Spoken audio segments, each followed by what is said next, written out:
अस्सलाम वालेकुम। आज हमारा कॉम्प्लेक्स एनालिसिस का लेक्चर नंबर 7 है। इस लेक्चर में हम single valued functions, multi valued functions, concept of branch, branch cut and branch points, continuity और यूनिफॉर्म कंटिन्यूटी, इन चीजों के मुतालिक हम इस चैप्टर के अंदर सीखेंगे। स्टार्ट करते हैं हम जी। First of all we define single valued function. Single valued function क्या होता है, इसको हम देखते हैं। A function w is equal to f of z, w is equal to f of z is said to be single valued function of z if for a given value of z there corresponds only one value w। मतलब अगर आप इस set में से कोई एक single value z pick करते हैं तो आपको सेकंड सेट में इसके कोरस्पॉन्डिंग सिर्फ और सिर्फ एक कीमत मिलनी चाहिए। दूसरे लफ्जों में आप ये कह सकते हैं कि ये वन फंक्शन जो होता है ये भी सिंगल वैल्यूड फंक्शन होता है, ठीक है। और 2 to 1 भी हो सकता है। मतलब आप इसमें से दो वैल्यूज लेते हैं तो वो दोनों वैल्यूज एक सिंगल वेरिएबल के ऊपर फॉल करें। जैसे मिसाल के तौर पे हम एग्जांपल ले लेते हैं f of x is equal to x square की। अब इसमें ये एक 2 to 1 वैल्यूड फंक्शन है। ये 1 नहीं है बल्कि 2 to 1 है। क्या मतलब है इसका मतलब है कि अगर आप 2 पिक करेंगे तो आपको 4 इसका इमेज मिलेगा। अगर आप -2 पिक करेंगे तो -2 का भी इमेज आपको 4 ही मिलेगा। तो ऐसे फंक्शन को हम 2 to 1 फंक्शन कहते हैं जी। जैसे मैंने इसकी एग्जांपल ली हुई है f of z is equal to z square, ये भी सिंगल वैल्यूड फंक्शन है। इसी तरह ट्रिग्नोमेट्रिक फंक्शंस, हाइपरबोलिक फंक्शंस और एक्सपोनेंशियल फंक्शंस जो होते हैं ये सारे के सारे सिंगल वैल्यूड फंक्शंस की एग्जांपल है। मल्टी वैल्यूड फंक्शंस क्या होते हैं? A function w is equal to f of z is said to be single valued function of z if for a given value of z there corresponds two or more values। दूसरे लफ्जों में one function ना हो बल्कि 1 to 2 function हो सकता है, 1 to 3 function हो सकता है। मतलब अगर आप इस सेट में से एक वैल्यू पिक करते हैं इसके कोरस्पॉन्डिंग आपको दो वैल्यूज मिलनी चाहिए, ठीक है। जैसे ये स्क्वायर रूट फंक्शन है। अब स्क्वायर रूट जो है इसमें आप देखें कि आपको 4 का जो स्क्वायर रूट होता है ना इसके कोरस्पॉन्डिंग आपको दो वैल्यूज मिलेंगी, 2 भी मिलेगी और इसके कोरस्पॉन्डिंग आपको -2 भी मिलेगा। तो ऑर्डिनरी सेंस में जब आप ये कहेंगे जो फंक्शन की तारीफ आपने पढ़ी हुई है तो उसके मुताबिक जो मल्टी फंक्शन होता है ये फंक्शन नहीं होता। मल्टी वैल्यूड फंक्शन जो है, जो आपने फंक्शन की डेफिनेशन ऑलरेडी एफएससी में पढ़ी हुई है, तो एफएससी में आपने ये कहा था कि ये जो फर्स्ट सेट होता है इसका हर एक एलिमेंट एक दफा इस्तेमाल होना चाहिए, जबकि यहाँ पर हम इसको 4 को 2 टाइम्स यूज कर रहे हैं। 4 का स्क्वायर रूट जो है वो 2 भी आ रहा है और -2 भी आ रहा है। अच्छा, अब ये इसकी एग्जांपल कौन कौन सी हैं? Inverse of integer power.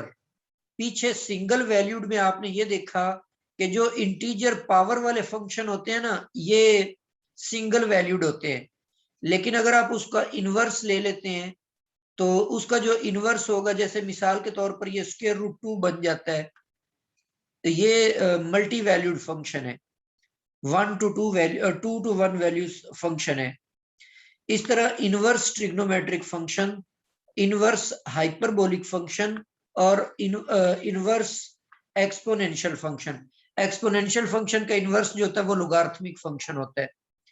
मतलब जो सिंगल वैल्यूड, पीछे मैंने 4 एग्जांपल्स आपको दिए, उन चारों के जो इनवर्स फंक्शन होते हैं वो मल्टी वैल्यूड फंक्शंस होते हैं।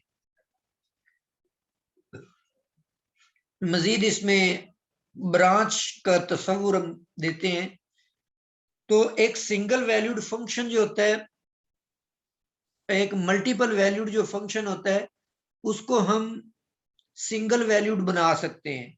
कैसे बना सकते हैं, देखें, ये हमारे पास एग्जाम्पल जो है ना वो हम ले लेते हैं फंक्शन की एफ ऑफ जी, जो है ना ये F of G is equal to G का स्क्वायर रूट। इसके बारे में हमने कहा कि ये मल्टी वैल्यूड फंक्शन है। अब इसमें अगर पोलर कोऑर्डिनेट्स में हम इसको चेंज करते हैं तो जी की वैल्यू आ जाएगी r e raise to power iota theta. ठीक है, ये हम जी की जगह पर पुट करेंगे तो आपको ये वाला जो फंक्शन नीचे मैंने लिखा हुआ है ये वाला फंक्शन मिल जाएगा। ठीक है, और इसी तरह अगर आप एक साइकिल कंप्लीट करने के लिए उसी फंक्शन के अंदर ये आप देख लें कि जैसे यहां पर z है तो z का एंगल है थीटा, लेकिन जब हमने इसका ये इसमें वैल्यूज पुट की और फंक्शन की वैल्यू निकाली है यहाँ पे थीटा बाय 2 आ जाता है। इन अदर वर्ड्स अगर ये z को आप रोटेट करवाते हैं ना वन साइकिल के इक्वल, इस तरह से ये रोटेट करवा देते हैं तो इसकी एक रोटेशन में ये जो इसका फंक्शन है 1/2 वाला वो हाफ रोटेशन लेता है इस तरीके से। तो इस दौरान ये मजीद हम इसको एक और चक्कर देने के लिए इसमें 2 पाई ऐड कर देते, थीटा में जब हम 2 पाई ऐड करेंगे तो ये आपको एक और इसकी वैल्यू मिल जाएगी। थीटा की वैल्यू हमने रिप्लेस किया थीटा प्लस 2 पाई, तो उसमें 2 जो है वो 2 पाई के साथ काट के पाई बच जाएगा। और आपको पता है कि ई रेज टू पाई जो होता है वो -1 के बराबर होता है। ये हमें एक और इसका पार्ट मिल गया। अब ये दोनों फंक्शन आपने इस फंक्शन से बनाए हैं और अगर आप इनको चेक करो तो ये सिंगल वैल्यूड होंगे। इनको अगर आप चेक कर लें तो ये सिंगल वैल्यूड फंक्शन होंगे। इन दोनों पार्ट्स को हम इस फंक्शन की ब्रांचेस का नाम देते हैं। दूसरे लफ्जों में ब्रांच क्या होता है, जब आपको एक मल्टी वैल्यूड फंक्शन दिया हो तो आप उसकी डोमेन को रेस्ट्रिक्ट करते हुए कुछ ऐसे उसके पार्ट्स बना लेते हैं, ऐसे फंक्शंस बना लेते हैं जो कि सिंगल वैल्यूड होते हैं।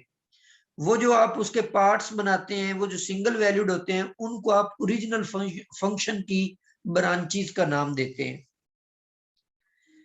अब देखें, जैसे एक और एग्जांपल आपके पास है या इसी की एग्जांपल आप ले लेते हैं।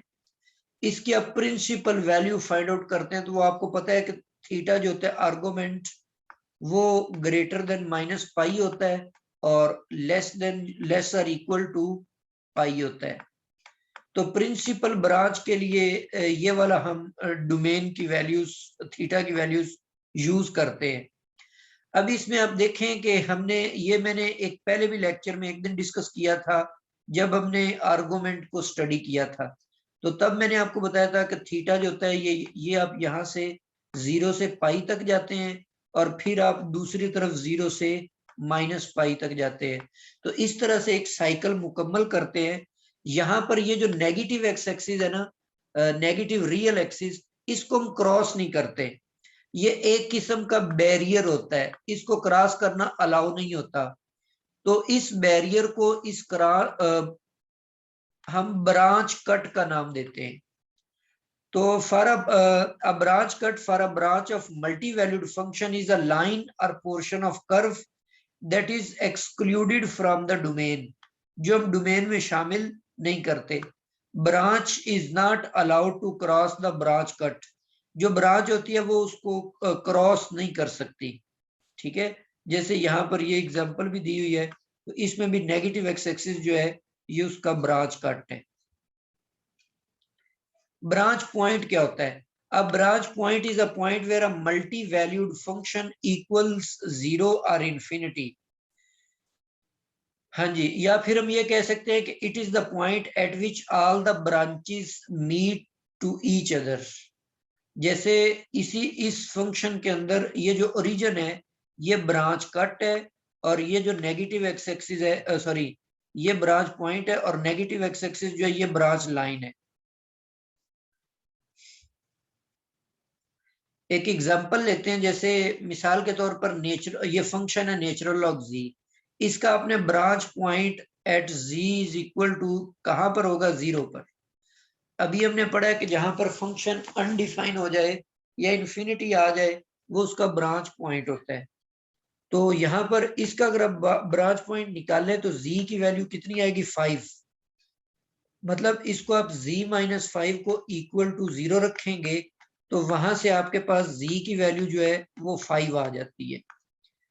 तो z इज इक्वल टू 5, ये आपके पास ब्रांच पॉइंट निकल आया, z इज इक्वल टू 5। इसी तरह इस फंक्शन के अगर आपने ब्रांच पॉइंट्स फाइंड आउट करने हैं तो ये फंक्शन कहां पर 0 होता है, ये 0 होगा जी z square plus 1 is equal to 0। इसको अगर हम सॉल्व करें तो आपके पास दो रूट्स इसके निकल आएंगे, एक निकलेगा प्लस आयोटा और दूसरा निकल आएगा माइनस आयोटा। तो ये दोनों ही जो है ना बोथ इसके ब्रांच पॉइंट्स हैं। इसी तरह इसके अगर आपने ब्रांच पॉइंट्स निकालने हैं तो वो +1 और -1 निकल आएंगे, तो ये दोनों इसके ब्रांच पॉइंट्स हैं।